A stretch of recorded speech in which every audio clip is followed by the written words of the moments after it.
we're going to find out what Ed Lascos is up to, because there's more reaction to ongoing ICE raids in other places, protests and now military moving into Southern California. Some Orange County leaders are opposed to President Trump's order to send in more National Guard troops, and they have a message to local and federal law enforcement. Let's go live to Fox 11's Ed Lascos.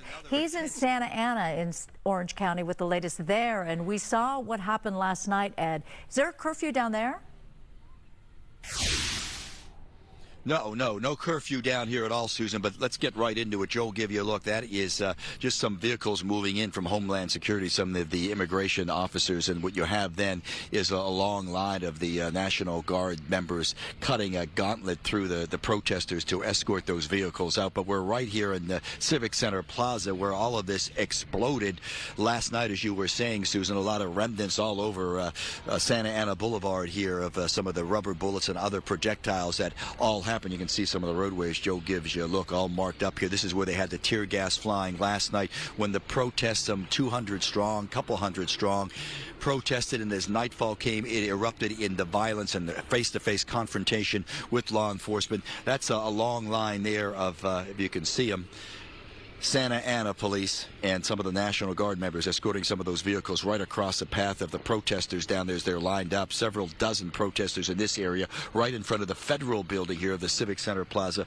That's over to the right-hand side. Joe will give you a look at that. And all you have in front of the federal building, as you can imagine is National Guard members, and they're protecting this building, the Immigration Center. It's just down the block from the Ronald Reagan Federal Courthouse, another target of the protesters last night where all of this unfolded. Talking about what happened last night, let's get to that video. Wild scene here. They had arrests, dozens of arrests after a face-to-face confrontation. The tear gas in the air, the rubber bullets, the fireworks being thrown, as we're told, and other projectiles from the demonstrators at the line of police. All of this as that protest unwinded through the day, and then as the evening came, it just erupted into violence. So much so there was a press conference here a little while ago, a couple of hours ago actually, law enforcement, but also the local lawmakers, county supervisors, saying if you want this violence to end, and we all do, as one of the supervisors was saying, the best way to have it end is to take all the military, all the National Guard members, all the U.S. Marines, and we haven't seen any Marines deployed in this area yet,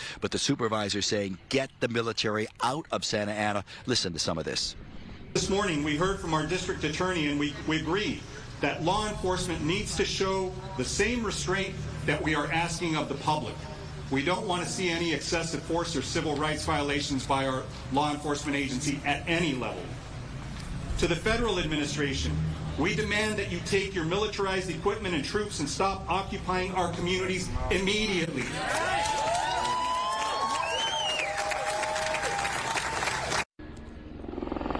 Now you're looking live. Cheers at that press conference, and jeers here from a lot of the protesters as some of the ICE vehicles move through that line escorted by the National Guard members. But it has been peaceful. It has been quiet here at this location despite what happened last night. But the concern right through the city is that all of this could explode quickly as it did 24 hours ago. There's another location, if you're familiar with the city, Bristol and McFadden. That's a major intersection here in Santa Ana, in the heart of Santa Ana. There was a large crowd. We're told an even larger crowd than what we're seeing down here, gathering at that location. And I know they had some of the police deployment here, a SWAT team, also another tactical team, and they hightailed it out of here about 10 minutes ago, presumably going over to that location.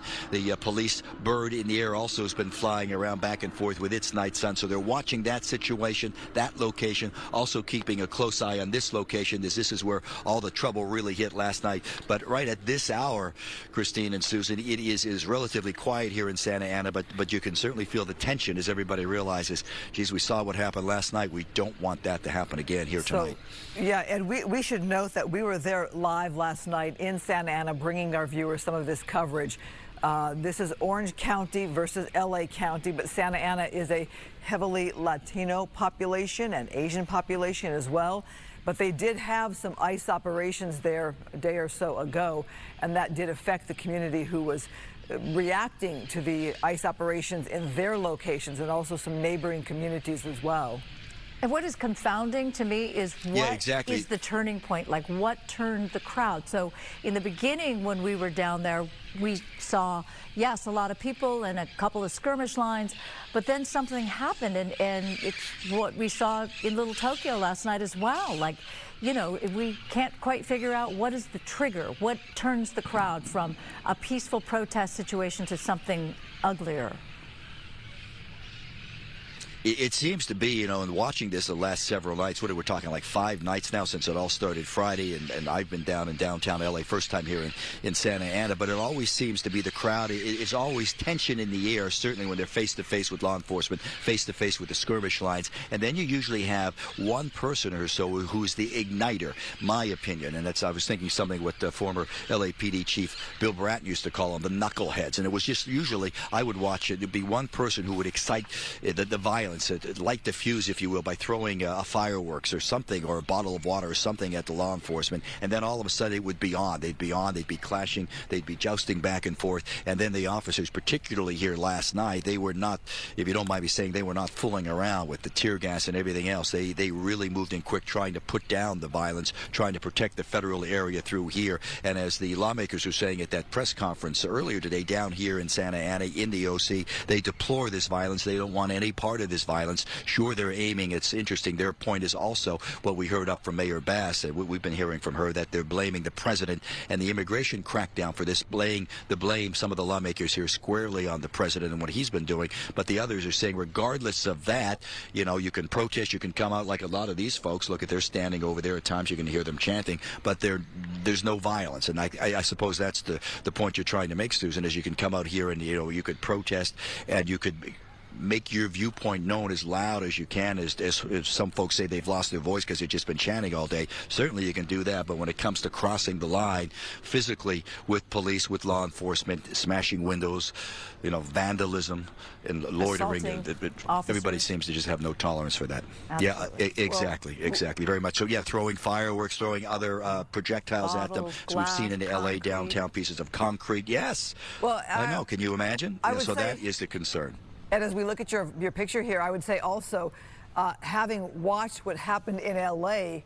could have given Orange County much more advance notice as to what was going on in Southern California and the issues affecting members of the community, allowing them to perhaps get in place, as LAPD talked about, it takes time to mobilize a lot of units and to prepare for a mass crowd. Also, you don't have the massive amount of people that you had in downtown LA, but you also had a pretty quick response from not only Santa Ana PD, but also the Orange County Sheriff's Department. They were both in place last night. Ed Laskos, thank you very much. Yeah, and the other, you know, they had mutual aid, so you had...